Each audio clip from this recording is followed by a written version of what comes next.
আসে। ভাই একজন লেখক, উনি ঘুরতে আসছে তেঁতুলিয়ায়। আর মামুন ভাইকে 3টা বই সম্ভবত গিফট করলো সম্ভবত। তো এর আগে পাঠাইছি কিন্তু আজকে এ- আবার 3টা বই নিয়ে এর আসছি। আগেও পাঠাইছে আর নতুন 3টা বই। আসলে ভাইয়া আপনার এই 3টা বই যদি একটু দেখাইতেন আসলে যে কোন 3টা ছিল। আচ্ছা, এটা হচ্ছে আমার বই, হাওয়া সঙ্গীত। এটা একটা কাব্যগ্রন্থ, কবিতার বই। এটা এর আগেও আমি পাঠিয়েছি, আজকে আবার নিয়ে আসলাম দেখা করতে। আর এটা হচ্ছে বাংলাদেশের এখন সবচেয়ে আলোচিত কবি, যে ইয়াং বয়সে যার যার বইটা কবিতাটা, আবু সাইদ কবিতাটা পাঠ্য পুস্তকে স্থান পেয়েছে, সেই হাসান রুবায়েতের এটা কাব্যগ্রন্থ। এবং আরেকজন জুলাইয়ের খুবই গুরুত্বপূর্ণ কবি, কবি মঈন মুনতাসির রুবায়েতে মঈন মুনতাসির এটা, সেটা। এই 3টে বই আমি আজকে ওনাকে দিব।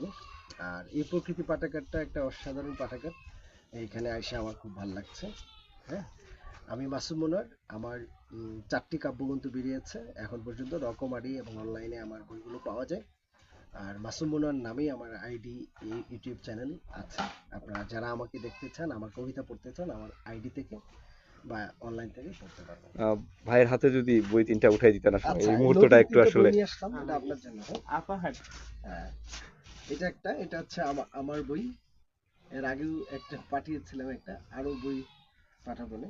আর এইটা হচ্ছে হাসান রুবাই, যার কবিতাটা পুস্তকে স্থান পেল, আবু সাইদ।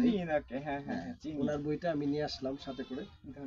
আর এইটা হচ্ছে জুলাইয়ের আরেকজন গুরুত্বপূর্ণ কবি, কবি মঈন মুনতাসির, রুবায়াতি মঈন মুনতাসির, 4 লাইনের যে কবিতা, সেটা। এই 3টা বই আপনার পাঠাগারের জন্য।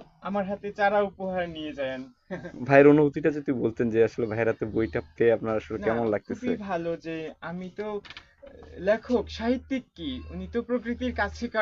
মানুষ।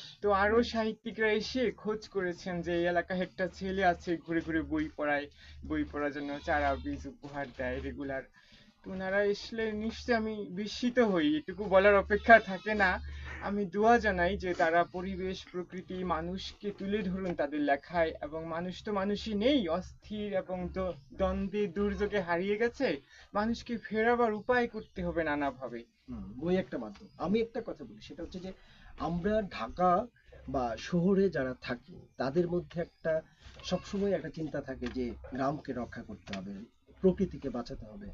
তো আমরা এটা চিন্তা করি, বাস্তবায়ন করি না। কিন্তু আমাদের মাহমুদ ভাই সেটা চিন্তা করেন এবং তিনি বাস্তবায়নের কাজটাও করছেন। এবং আমি খুবই অ্যাপ্রিসিয়েট করি এটাকে, যে আজকে থেকে 50 বছর পরে এটার ইফেক্টটা আমরা বুঝতে পারবো।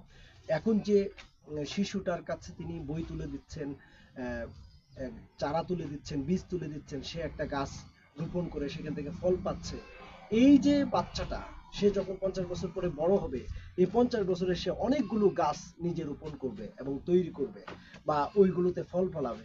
ফলে তার প্রকৃতির সাথে একটা বন্ধন তৈরি হবে। এই বীজটা উনি তৈরি করতেছেন। এইটা একটা অনন্য ধারণা, আইডিয়া। এবং বাংলাদেশ না, সারা দুনিয়াতে এই আইডিয়াটা একটা নতুন আন্দোলন, গ্রাম আন্দোলন হিসেবে পরিচিতি লাভ করবে। আমি বিশ্বাস করি উনি যে পুরস্কার বা অন্যান্য যে মানুষের এইগুলো চিন্তা করেন না, এখানেই জীবনটাকে নিজের মতো করে গড়ে তুলছেন। তো মাহমুদ ভাইকে অনেক ধন্যবাদ। হ্যাঁ, আমরা বসে আপনার সাথে আলাপ করি। হুম।